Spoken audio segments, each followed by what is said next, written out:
और पीटर ने भी उसकी हाँ में हाँ मिला दी।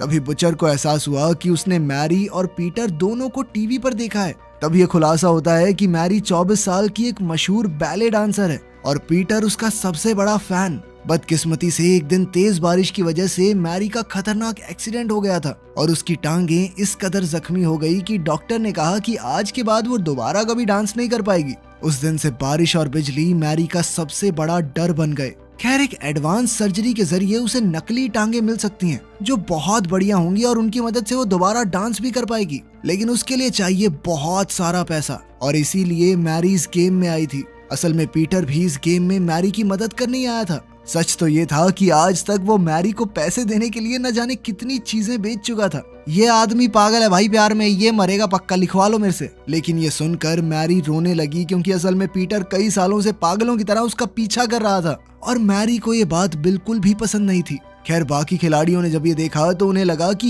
ये तो एक सपोर्टर के साथ आई है, ऐसे तो ये जिसे चाहे एलिमिनेट कर देगी। इसीलिए उन सब ने पहले मैरी का ही नाम ले लिया। उसी पल पीटर ने बीच में आकर कहा कि वो माफिया है, मगर इतने में समय खत्म हो गया था और मैरी गेम की सबसे पहली शिकार बन गई। तब ये बताया जाता है कि उसकी कलाई पर सिविलियन टैटू था, यानी वो एक सिविलियन थी।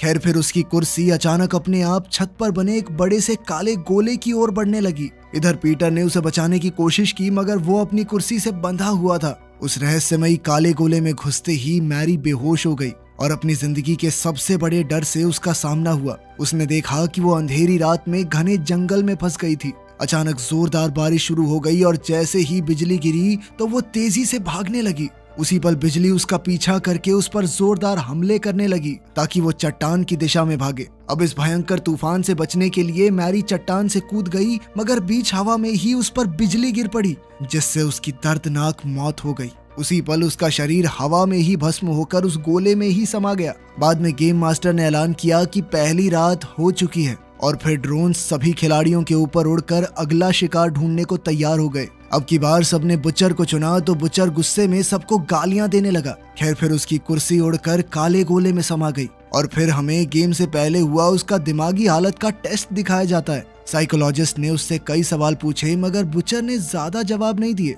उसने कहा कि उसे किसी भी चीज से डर नहीं लगता, पर बाद में उसने कहा कि वो बेवकूफों की टोली के बीच एक बेवकूफ की तरह नहीं मरना चाहता।